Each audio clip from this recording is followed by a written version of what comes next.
Sagung dumadi Rahayu. Assalamualaikum warahmatullahi wabarakatuh. Salam damai seluruh makhluk alam semesta. Puja dan puji, rasa syukur kepada Tuhan Yang Maha Esa atas daya yang diberikan, sehingga kesempatan kali ini saya masih selalu mengadakan konten di dalam channel YouTube saya, dan semoga apa-apa yang saya sampaikan bisa menjadi sebuah kemanfaatan bagi diri saya pribadi, khususnya umumnya untuk panjenengan semua. Semoga panjenengan semua diberi kekuatan, ketabahan, lahir dan batin menghadapi tahun ini ya.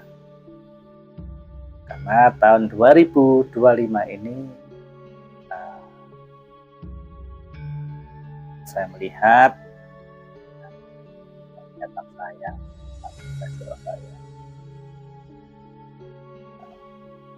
tahun-tahun ini tahun yang sulit. Kenapa saya bilang tahun yang sulit? Karena banyak orang yang curhat dengan saya, menjual tanah kok nggak laku-laku, contohnya gitu ya. Mau jual kendaraan kok juga sudah laku. Terus cari ekonomi sulit. Bahkan di tahun ini karyawan-karyawan pabrik pun banyak yang mengeluh, yang curhat kepada saya. THR-nya belum cair, terus di perusahaan pabriknya malah banyak yang sudah mudik ke luar negeri, sehingga ini resah, karyawan di pabriknya pada resah. Ini tahun ini mau menerima THR apa tidak gitu ya.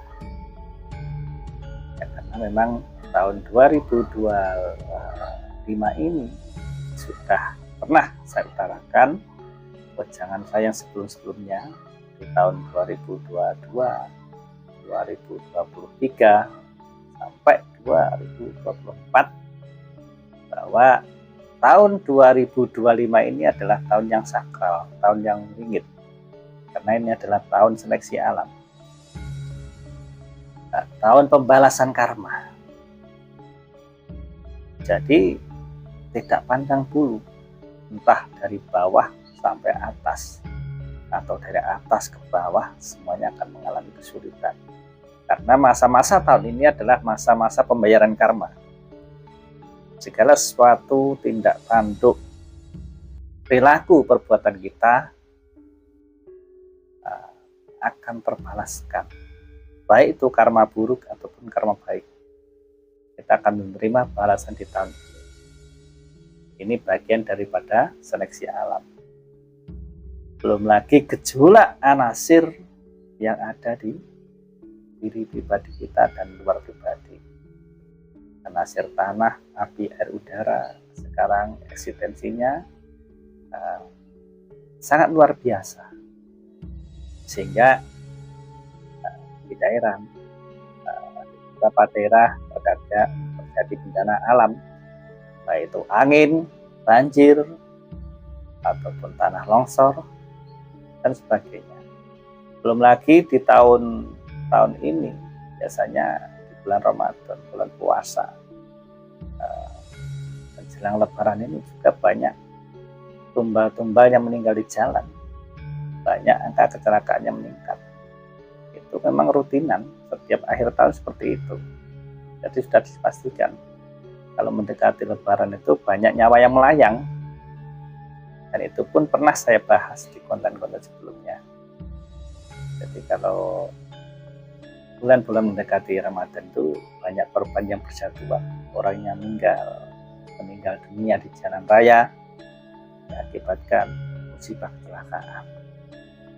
Dan nanti biasanya habis Lebaran itu akan banyak bayi lahir yang untuk menggantikan orang-orang yang meninggal ini. Misalnya generasi-generasi baru akan muncul di muka bumi.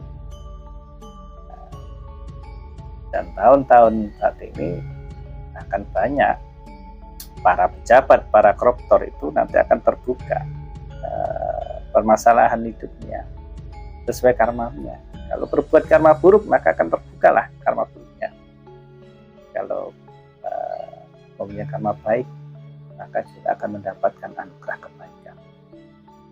Jadi tidak heran di tahun 2025 ini akan banyak pejabat-pejabat ini kena kasus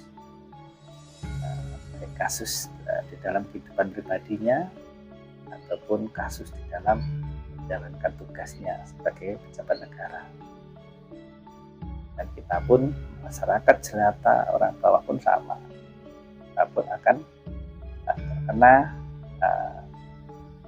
berbentuk ada sebuah karma balasan di tahun 2025, karena segala sesuatu akan dibuka karena tahun ini memang tahun yang sakral.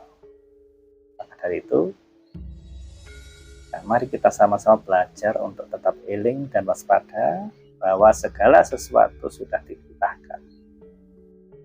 Ada yang maha menggerakkan, ada yang maha menyifati, ada juga yang maha mendayani atau memberi sebuah daya dalam setiap tingkah laku kita. Jadi inilah yang saya sebut seleksi alam, baik itu alam pribadi ataupun alam lainnya. Gimana caranya kita untuk menghadapi seleksi alam ini? Ya kita kembali ke diri. Kita harus masuk ke dalaman diri. Kita harus banyak melakukan sebuah perenungan, introspeksi diri atau muhasabah, atau kita melakukan reka ulang ketika kita bekerja seharian dalam ibadah kita pagi sampai sore, kita malamnya melakukan sebuah perenungan. Kita teliti lagi apa-apa yang menjadi sebuah pengapesan di dalam hidup kita. Kenapa hidup kita mendapatkan kesulitan di tahun ini? Ya karena memang pembalasannya tahun ini. Makanya saya mengimbau kepada seluruh siswa Palenggahan Kearifan Nusantara, khususnya tahun 2025 ini perbanyak istilahnya meminta pengampunan kepada Tuhan dan melakukan pertobatan agung. Kalau orang Muslim ya beristighfar, kalau non Muslim intinya meminta maaf kepada Tuhan dan juga meminta maaf kepada semuanya, kepada orang-orang yang telah tersakiti, yang disengaja pun ataupun tidak disengaja. Kalau kita memang masih istilahnya takut untuk meminta maaf, karena memang kalau kita berada berbuat salah, minta maaf pada seseorang itu tidak gampang, belum tentu diterima maaf. Itu ya. Ini saya ambil contoh.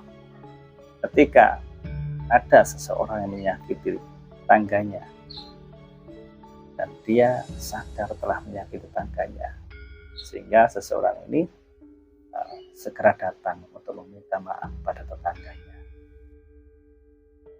Tapi setelah datang yang pertama kali, maafnya tidak diterima. Contohnya seperti itu. Akhirnya orang yang merasa punya salah ini datang lagi untuk kedua kalinya dengan membawakan istilahnya makanan atau membawakan oleh-oleh, tapi tetap saja tidak dimaafkan. Dan akhirnya yang ketiga datang dengan membawa uang dengan jumlah yang besar, baru pintu maaf itu terbuka, sehingga seseorang ini dengan mudah mengatakan ya sudah saya maafkan, sudah segala sesuatu yang berlalu biarlah berlalu. Nah, ini contoh kecil. Jadi hubungan antara hablum minanas itu dengan hablum minallah itu lebih mudah hubungan dengan Tuhan daripada hubungan dengan manusia. Kalau dengan manusia mencari pintu maaf itu nggak mudah. Tapi kalau Tuhan Maha memaafkan.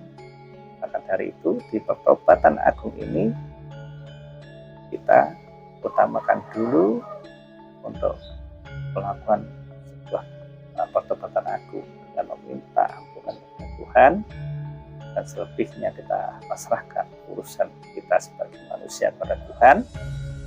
Setelah itu barulah kita datang ke orang-orang yang telah kita sakiti. Maka dengan hidayah cahaya pencerahan atas doa-doa perenungan kita melakukan pertobatan agung ini, tidak ada yang tidak mustahil bagi hambanya, orang yang tadinya susah untuk memberikan maaf dan sendirinya sudah memberikan maaf, ya keselarasan akan terjadi.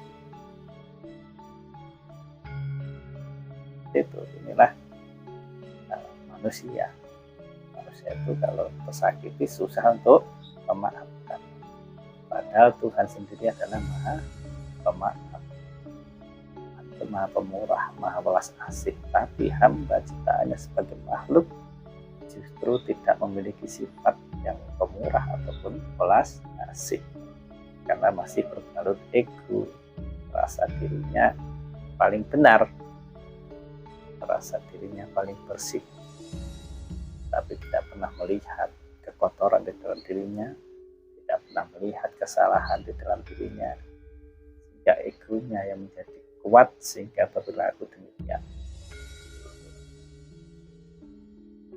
Monggo, ini hanya sekedar nasihatnya. Pembahasan ini saya tujukan kepada diri saya pribadi, khususnya untuk panjenengan semua. Jadi di tahun ini memang tahun pembalasan karma, hendaknya kita selalu puja dan puji dan selalu meminta maaf kepada Tuhan yang telah memberi hidup dan kehidupan, supaya keselarasan nanti terjalin antara satu sama lain. Kalau kita sudah benar-benar melakukan sebuah pertobatan agung, maka hidayah itu akan datang kepada kita, kepada orang-orang yang telah kita sakiti. Dengan sendirinya yang mengatur akan Tuhan sendiri, sudah di luar kendali akal logika manusia. Sehingga hidayah cahaya itu datang pada orang-orang yang pernah tersakiti itu dengan keras akan memberi maaf kepada kita. Karena manusia itu tidak luput dari kesalahan, yaitu disengaja atau tidak, makanya manusia itu masih banyak kesalahan, banyak kekeliruan daripada benarnya. Karena terkadang sesuatu yang benar itu ya masih ego saja, masih merasa saja, masih merasa benar, masih merasa baik.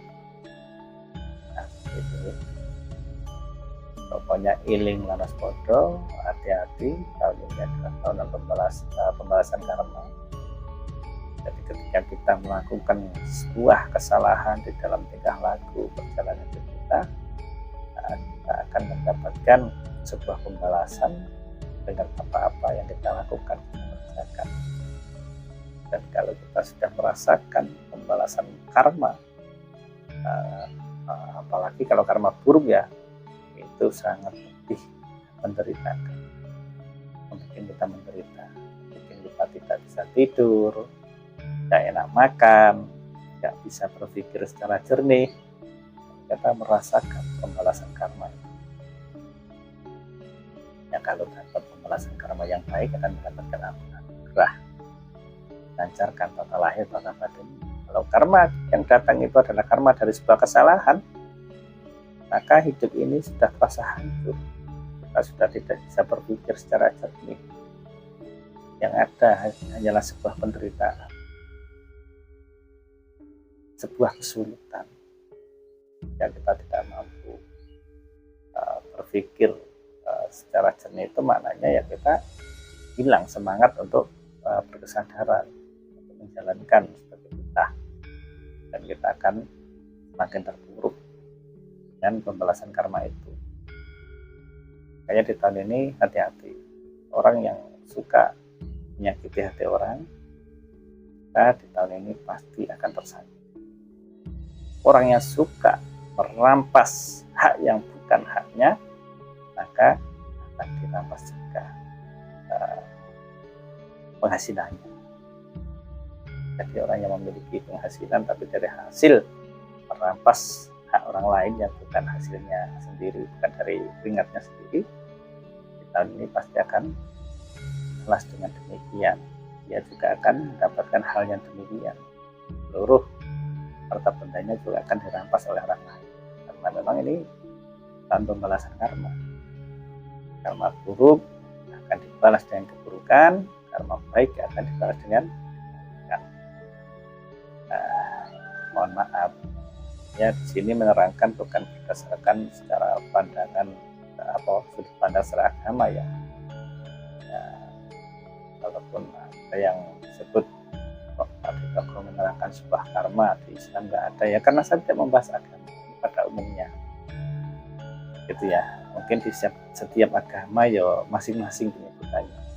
Kalau orang Jawa yang menyebutnya bebendu lah, orang Jawa menyebutnya bebendu atau balak bencana. Nah, ini hanya untuk mempermudah saja sebagai pemahaman itu ya. Yang jelas siap-siap warna foto, kita reka ulang kembali tahun kemarin ini, apa-apa saja yang perlu kita teliti, yang kita pelajari, supaya kita bisa melakukan sebuah pertobatan. Di tahun ini adalah tahun kesempatan untuk memperbaiki diri, sehingga kita bertemu dengan yang namanya pembebasan karma, dan nanti kita ke depannya akan lebih bahagia di dalam menjalani kehidupan, karena sudah menemukan sebuah keselarasan. Jika kita lebih tertata dalam melakukan sebuah tugas atau titah dari Yang Maha Kuasa, kita akan lebih damai, kita akan lebih menemukan titahnya pencerahan, sehingga kita akan menjalani segala sesuatunya itu kita sadar betul bahwa manusia itu sudah diberi istilahnya berbau sesuatu, maknanya ya sudah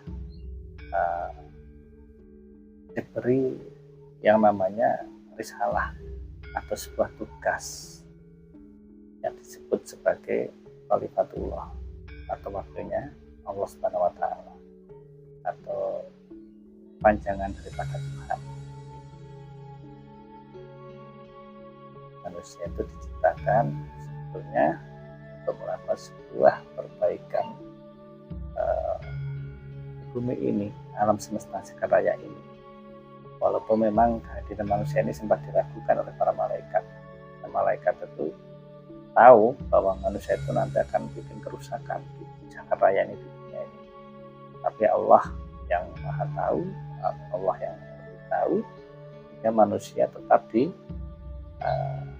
dititahkan atau dijadikan khalifah di muka bumi. Kenapa? Karena malaikat itu diciptakan untuk sujud, untuk tunduk. Beda dengan manusia. Kalau manusia diciptakan diberi akal, nafsu, jasad, sehingga manusia itu tidak mudah untuk disuruh sujud atau tunduk, karena untuk melakukan itu perlu melakukan sebuah pengolahan, olah pikirnya perlu diolah di dalam akal, olah rasanya juga perlu diolah di dalam nafsunya, sehingga tingkah lakunya kalau sudah diolah pikirnya, sudah diolah rasanya, maka akan mendapatkan sebuah pencahayaan, sehingga tingkah lakunya sudah mulai pertama. Tidak mudah ya. Ini saya hanya memberikan sebuah edukasi, semoga bermanfaat. Tetap healing lan waspada. Kita harus banyak melakukan sebuah perenungan di tahun ini. Semoga ke depan kita mendapatkan cahaya hidayah dari Tuhan yang bisa menata secara istilahnya secara baik dan benar seperti yang dikehendaki oleh Tuhan Ta'ala. Kita bisa menjalankan perintahnya, kita bisa menjauhi larangannya, dan cahaya yang diberikan Tuhan itu kita selalu mengikuti petunjuk yang diberikan oleh Tuhan. Itu nggih. Sekian, terima kasih. Kalau ada salah-salah kata saya mohon maaf. Dan semoga apa yang saya sampaikan ini bisa menjadi sebuah manfaat. Saya nikmati. Ar-Rahayu. Assalamualaikum warahmatullahi wabarakatuh.